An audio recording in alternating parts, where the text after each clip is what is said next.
record it. One of the things that you ought to know about all of my movies is that they're versions. So if my hair doesn't look good, it will in the next version. Come to the next movie, the sequel will be better. This lesson that I'm developing for myself is meant to help me in managing or becoming master of my universe, everything in my life. And one of the things that I know is that my universe is going to be musical. It's going to be understood musically. And so this is one of the understandings that I have. I was taught recently by Roger Miller this principle of music, and it's the fundamental aspect of music that when you play a tone, that's I think a C, middle C or C4. When you play that tone, you may think you only hear one tone. That's not correct.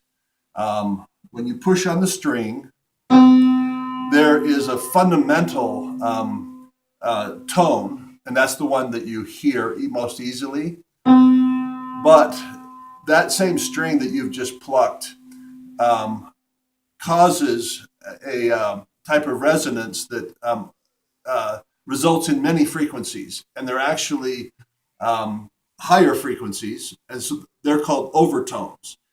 And so if you listen really careful, and especially like on a grand piano, you can hear the upper tones. One way to actually hear them is to take the softness off of that next octave, because that's where the next tone is. And you can, if you play with it, you can hear that because it'll actually resonate against there. And so this one note contains basically notes above it, but they are quieter. And so this is a metaphor for understanding how I will build my universe. The world in which I live, the universe that's apparent, has a dominant note, and that's called a low glory. And it plays, and it's just like regular life. And so the people who say, there's no God, there's no miracles, it's understandable because that's what they hear.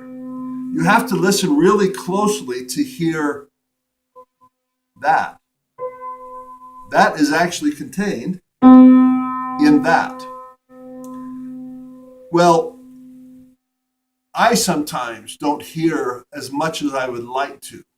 And so there's this device you can use, and has been used forever, to increase the sound of the things you can't hear. And that's called to make a chord.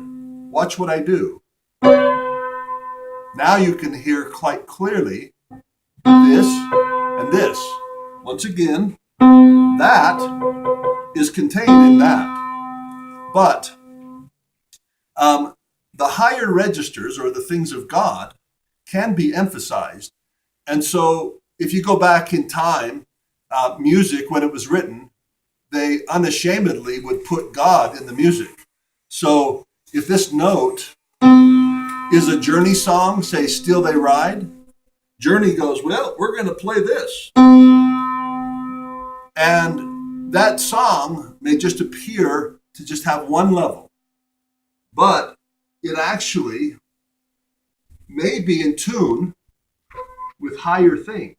So for instance, Journey and Still They Ride, they make an illusion. That's another way of saying this softness. They make an allusion to wheels of fire. Still they ride on wheels of fire.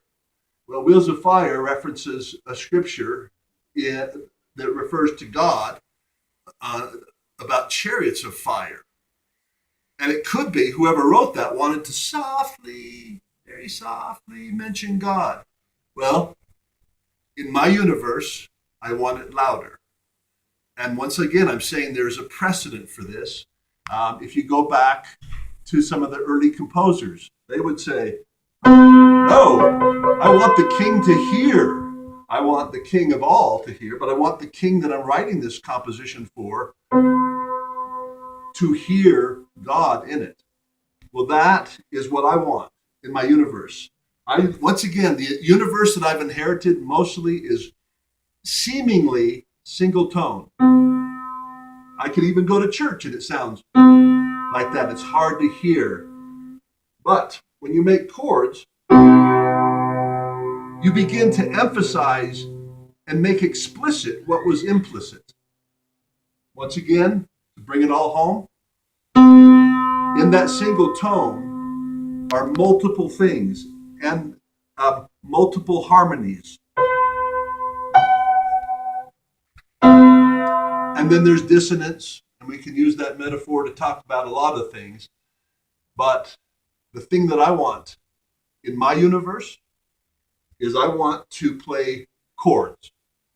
I don't want single notes anymore. And I'll show you in the movies how I do that. And I'll do it first by bringing God into a journey song. That's the lesson.